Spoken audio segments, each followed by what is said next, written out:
Hello, my name is Christina. This is my story of hope and healing. Life before school. I was born and brought up on a farm in Kenya with 3 siblings. I had an ayah who I was very attached to and still have positive body memories of. I believe that because my mother was a teacher at the school, each time she had a child, we would be cared for by our ayah at the school during term time. I remember this with my younger sister. I started school in Kenya aged 5. It was mixed, and on my first night I fell into my wooden box locker and grazed my nose. My older sister came and took care of me. She was 6.5. I projected onto her from an earlier age the role of mother and protector. I was shy and introverted, and somehow I used to get into a lot of trouble. I found friends easier on a one-to-one basis. I was picked on, and I did the same to others. I was physically beaten, shamed and emotionally abused by a dorm matron and watched others suffer at her hands too.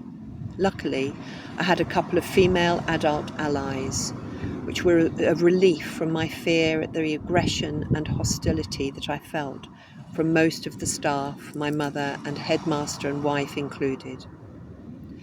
I was physically attacked by a male teacher escorting the school train, screaming at me, violently shoving me back against the compartment table with his hand around my throat. We were just playing murder in the dark and laughing. I have issues around men of standing up for myself, trusting and using my voice.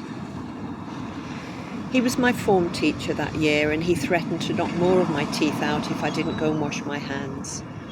My baby teeth had started dropping, so I was probably 7 or 8. I was abandoned into institutions with caretakers who should have been looking out for all our best interests. There was no safety, day or night, which seemed to continue through my life.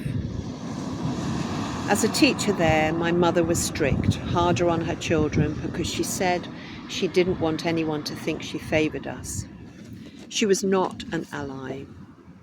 She was not a nurturer or protector of me at school, which was deeply confusing.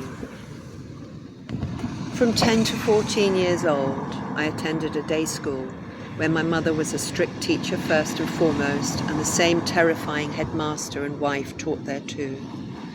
I then transitioned to a day secondary school. These were pretty incredible, difficult times, trying to fit in and make friends because I was pretty much boarding institutionalized. Age 14, my family emigrated to Uganda, and I was sent to UK and returning home in the holidays. I was a fish out of water, and I still feel it. And because I am white and speak as I do, my foreign student status was never taken into consideration. I struggled because it was a different culture. I missed my home, my homeland. I was always cold. It was an all-girls school. I didn't understand the adult or student etiquettes and rules, and the undercurrent of hostility, spite, bitterness and abandonment that was rife in all areas of the school. From age 17, I felt dumped and abandoned again in the UK when my parents moved to West Africa. I struggled to find work to pay my way. I'd been entirely cocooned, having had the basic physical needs provided in the boarding system. I was shy, naive, boundaryless, full of unidentified suppressed fear and anger, and was inadequately prepared in many ways, emerging with 1 O-level and basic secretarial skills to equip me for life on the outside. I feel as though I've been floundering about in a fast-moving pinball machine, randomly bashed around and staggering from one experience to another, with no guidance or grounding in myself, and I was so open. At 18, I chose an older man full of unresolved rage and deep hurt. I moved in a month later, and we married when I was 21. Our relationship was tumultuous, projecting our messy, pain-filled patterns blindly onto each other and onto our daughter and son, never realizing it could be as a result of our childhoods, both looking to be rescued. We divorced after 9 years, but continued a messy, codependent attachment for a long time, further impacting our children. I continued to flounder through life, anxious, terrified, numb, feeling not good enough, lost, confused, depressed, chaotic, stuck, inept in financially supporting myself, homeless, wanting my life to end, feeling trapped, angry, exhausted from holding myself together, self-medicating, not fitting in, homesick, and trying to escape my life.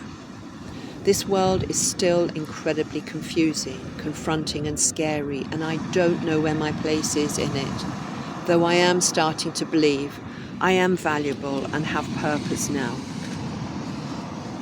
I find relationships challenging, and through fear of attracting more trauma mirrors, I have completely shut myself off from any sexual relationships for the past 16 plus years, longer still.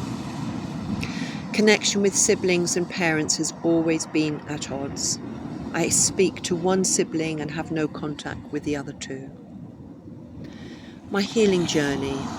Since arriving in the UK, I've been in a huge struggle of inner chaos that has run my life because I could not identify who I was. I didn't have an anchor. England is not my home, and I have done my best to turn up daily with the insufficient tools I was given, and I deeply grieve the cost to my daughter and son. Because none of the NHS doctors and counsellors I saw for the past 40 years were skilled to identify this trauma, I found and paid for many amazing healers and practitioners. I trained in numerous holistic practices, and unknowingly my art became a language that supported me as it revealed the traumas, and a few years ago I qualified as an art therapist for my own healing. Creativity has kept me safe, has given me a grounding. A while ago I was given Nick Duffel's book, The Making of Them. I cried as I read it, and for the first time really acknowledged that boarding school had not been a good experience at all for me, and that all my patterns and behaviours, plus not being in my own country of birth, was not my madness, but my survival mode. In February this year, I was part of the Coming Home retreat that was filmed for a documentary. I was so ready to meet myself. For years and without any support, I had tried to meet and work with my inner child, which was overwhelming and terrifying. Not knowing how to commit to her or myself, I would abandon her again and again, perpetuating the cycle, because I had no idea how to parent myself. Through the practices on the retreat, being with other survivors in a safe and held environment, I was able to start the process of coming home. Something changed, and I was not alone anymore for a start. I decided to stay with my inner child as best I could, and over the months since, I have met many, many of them on the pages of my art journals. I would meet them daily with my non-dominant hand, inviting them to write and draw themselves, their feelings, needs, and I would reassure them as best I could, drawing and writing in response with my dominant hand. I also began to wear and sleep with a kikoi as a sling around my body across my heart, where I would place each of the energetic children I was discovering into a place of safety, and where they all knew and felt that I was there. I was holding them. They were warm, nurtured, nourished, heard, safe, important, and with me, always with me. I trusted and allowed it to play through until gradually the kikoi could be taken off in the day till it was not needed anymore, because I was now holding them all inside my body. The inner work and healing is ongoing for me, which is I welcome. I regularly find myself as a 5 or 6 year old feeling new and old, painful life feelings and memories that are now ready to show themselves. I am learning patience. I am more able to locate myself, sit with the feelings, and remember that the drama happening on the outside is irrelevant.